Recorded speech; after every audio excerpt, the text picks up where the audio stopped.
Supreme court का फैसला कानून का हिस्सा है, लेकिन कुछ कैंपस इसे पॉलिटिकल हथियार क्यों बना लेते हैं? जवाहरलाल नेहरू विश्वविद्यालय पढ़ाई का केंद्र है या हर फैसले पर रेजिस्टेंस फैक्ट्री? सवाल यही है। उमर खालिद और शर्जील इमाम नाम नहीं, एक पूरे नैरेटिव का ब्रांड बन चुके हैं। सरकार का विरोध लोकतंत्र है, लेकिन देश को ही कटघरे में खड़ा करना किस एजेंडे की राजनीति है? आज का यूथ नारे नहीं, नेशन बिल्डिंग चाहता है, और यही गैप कैंपस बनाम देश को उजागर करता है। देश विरोधी जितने भी शर्जील इमाम और उमर खालिद, वो भी तो यहीं से निकले हुए हैं। तो कल सुप्रीम कोर्ट ने जब इनकी बेल को डिनाई किया, तो जहां तक मुझे लगता है कि किसी भी न्यायपालिका में सरकार का हस्तक्षेप नहीं होता है, लेकिन इन वामपंथियों को लगता है कि शर्जील इमाम और उमर खालिद जैसे देश विरोधी ताकतों को अगर बेल नहीं दिया गया तो गवर्नमेंट की वजह से।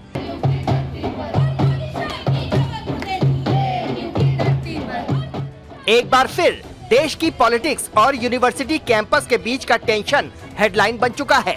सुप्रीम कोर्ट से उमर खालिद और शर्जील इमाम की बेल से जुड़ी खबरों के बाद जेएनयू कैंपस में दोबारा प्रोटेस्ट शुरू हो गया।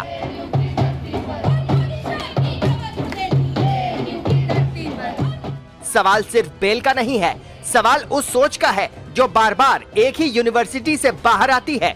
क्यों देश के अंदर देश के टैक्स से चलने वाली एक प्रमुख संस्था से बार बार एंटी गवर्नमेंट और कई लोगों की नजर में एंटी नेशनल नैरेटिव जन्म लेते दिखते हैं? ये सिर्फ इत्तेफाक है या किसी गहरी आइडियोलॉजिकल लड़ाई का हिस्सा? भारत के नजरिए से देखें तो ये मुद्दा सिर्फ जेएनयू या दो लोगों तक सीमित नहीं है। ये भारत के democratic framework, freedom of expression और नेशनल रिस्पॉन्सिबिलिटी के बीच की लाइन को समझने का मुद्दा है। जब सुप्रीम कोर्ट किसी मामले में कानूनी प्रक्रिया आगे बढ़ाता है तो वो कोर्ट का अधिकार है, लेकिन उसके बाद सड़कों पर, कैंपस में फिर से वही नारे, वही पोस्टर, वही रेजिस्टेंस पॉलिटिक्स का नैरेटिव खड़ा कर देना ये सवाल खड़े करता है कि क्या कुछ ग्रुप हर लीगल डिसीजन को पॉलिटिकल फ्यूल बना देते हैं? बात जेएनयू की नहीं है, ये कुछ लोग हैं जो इस प्रकार के देश विरोधी नारे, धर्म विरोधी नारे लगाना, ये अफजल गुरु के लिए भी नारे लगाते हैं, सुप्रीम कोर्ट के फैसलों के खिलाफ भी नारे लगाते हैं, आतंकवादियों के समर्थन में नारे लगाते हैं, नक्सलवादियों के समर्थन में नारे लगाते हैं। लेकिन कुल मिला के इनके नारे केवल नारों तक ही बचे हैं। जहां नक्सलवादी होते थे वहां नक्सलवादी खत्म हो गए हैं, जहां आतंकवादी होते थे वहां आतंकवादी खत्म हो गए हैं। और दिल्ली के दंगाइयों पर, दिल्ली में जिन लोगों ने दिल्ली के खिलाफ साजिश रची, उनके खिलाफ सुप्रीम कोर्ट का फैसला आ गया है। तो इनकी छटपटाहट है और देश के दुश्मन ये जो सपोले हैं, इनका सिर कुचला जा रहा है, इसलिए ये बिलबिला रहे हैं।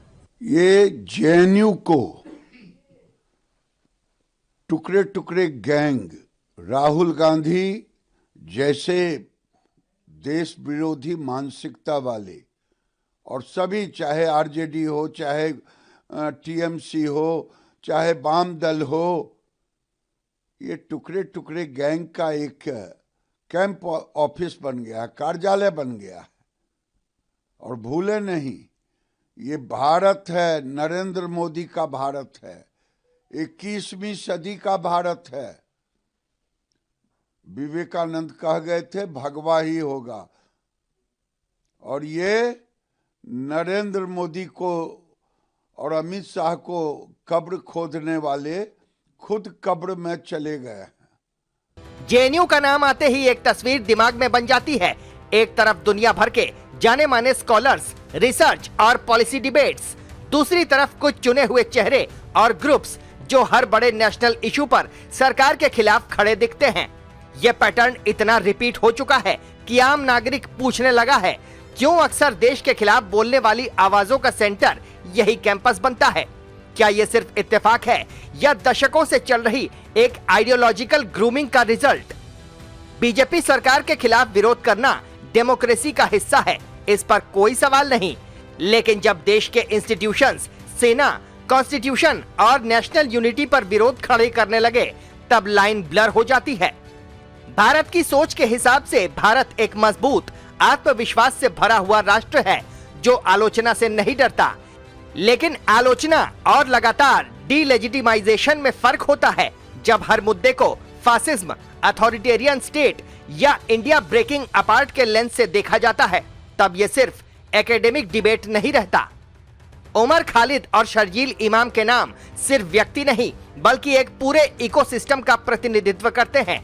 एक ऐसा इकोसिस्टम जहां कुछ एनजीओज, विदेशी funded think tank, selective media platform और कैंपस पॉलिटिक्स मिलकर एक नैरेटिव तैयार करते हैं। ये नैरेटिव सिर्फ सरकार के खिलाफ नहीं होता, बल्कि भारत के कल्चरल और सिविलाइजेशन कोर पर भी सवाल उठाता है।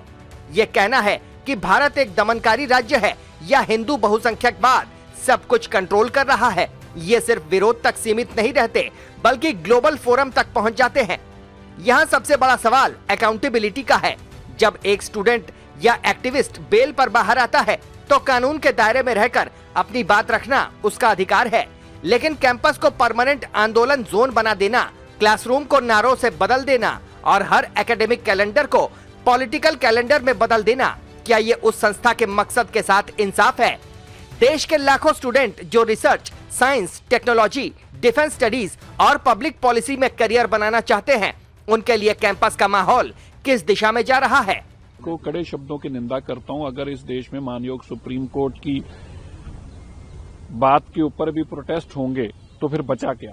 इन लोगों को कोई देश से, कोई संविधान से, कोई कानून से मतलब नहीं है। ये अलगाववादी लोग हैं। ये केवल और केवल देश को तोड़ने वाली बातें करते हैं। देश के प्रधानमंत्री जी के खिलाफ अपशब्द बोलने, देश के गृह मंत्री के खिलाफ अपशब्द बोलने बड़े शर्मसार है। और मैं ये बताना चाहता हूं, मैं देख रहा था आज सुबह आम आदमी पार्टी के सीनियर लीडर संजय सिंह जी का बयान। इनको उत्साह मिलता है ऐसे कामों से। संजय सिंह ने आज कहा था, दो झूठ बोलते हैं। मैं जी सुप्रीम कोर्ट का तो सम्मान करता हूं तो फिर अगली लाइन क्यों बोलते हो? पर इनको जेल में रखना नहीं चाहिए, इनको छोड़ना चाहिए। मतलब दिल्ली के अंदर बेकसूर लोगों को, दंगे में मारने वालों को, दंगाई करके मारने वाले लोगों को जेलों में नहीं रखना चाहिए। ऐसा आम आदमी पार्टी का स्टैंड है। और यही स्टैंड 40 साल तक कांग्रेस का रहा है 1984 के कत्लेआम के लिए। इससे पता चलता है कि ये पार्टियां कितनी गंदी राजनीति करती हैं। इन लोगों को, ये शाजिल जितने लोग हैं, ये साजिश के पीछे, इनके पीछे कहीं ना कहीं आम आदमी पार्टी और कांग्रेस हमेशा ही दिखाई देती है दंगाइयों के पीछे। ये एक सोचने वाली बात है। न्यूज वॉच इंडिया नैरेटिव ये मानता है कि भारत को आज एक मजबूत इंटेलेक्चुअल क्लास चाहिए जो देश के हित में सोचे, न सिर्फ इंपोर्टेड आइडियोलॉजी के प्रिज्म से भारत को देखे। कोल्ड वॉर के जमाने से लेफ्टिस्ट फ्रेमवर्क जो भारत को हमेशा विक्टिम स्टेट के रूप में दिखाती है, क्या आज भी रेलेवेंट है? जब भारत स्पेस मिशन लॉन्च कर रहा है, ग्लोबल सप्लाई चेन का हिस्सा बन रहा है और डिप्लोमेसी में एक कॉन्फिडेंट आवाज के रूप में उभर रहा है, तब भी कुछ लोग क्यों भारत को सिर्फ फेल्ड डेमोक्रेसी के रूप में प्रोजेक्ट करना चाहते हैं? जेएनयू जैसे कैंपस पर बार बार बीजेपी सरकार के खिलाफ प्रोटेस्ट होना अपने आप में प्रॉब्लम नहीं है। प्रॉब्लम तब होती है जब प्रोटेस्ट सिलेक्टिव हो जाता है, जब देश के बाहर हिंदुओं पर अत्याचार हो या टेररिज्म के विक्टिम के लिए आवाज कम सुनाई दे, लेकिन सरकार के खिलाफ एक हैशटैग ट्रेंड करते ही पूरा कैंपस जाग जाता है। यह सिलेक्टिव आउटरीच आम जनता को कंफ्यूज नहीं करता, बल्कि इरिटेट करता है। और इसी इरिटेशन का पॉलिटिकल रिफ्लेक्शन इलेक्शन में दिखता है। आज भारत का यूथ बदल रहा है। वो सिर्फ स्लोगन नहीं, सॉल्यूशन चाहते हैं। वो पूछता है, कैंपस से निकलने के बाद नौकरी कहाँ है? रिसर्च का इम्पैक्ट क्या है? नेशन बिल्डिंग में मेरी भूमिका क्या है? जब वो देखता है कि कुछ लोग कैंपस को परमानेंट प्रोटेस्ट साइट बनाकर अपनी पर्सनल पॉलिटिक्स चमका रहे हैं, तो वो डिस्कनेक्ट महसूस करता है। ये डिस्कनेक्ट ही वजह है कि एलीट कैंपस की आवाज और ग्राउंड रियलिटी के बीच गैप बढ़ता जा रहा है। सुप्रीम कोर्ट का फैसला हो या ना हो, कानूनी प्रक्रिया अपना काम करेगी, लेकिन उसके बाद जो पॉलिटिकल थिएटर क्रिएट होता है, वो सिर्फ भारत के अंदर ही नहीं, बाहर भी मैसेज भेजता है। Team news watch India.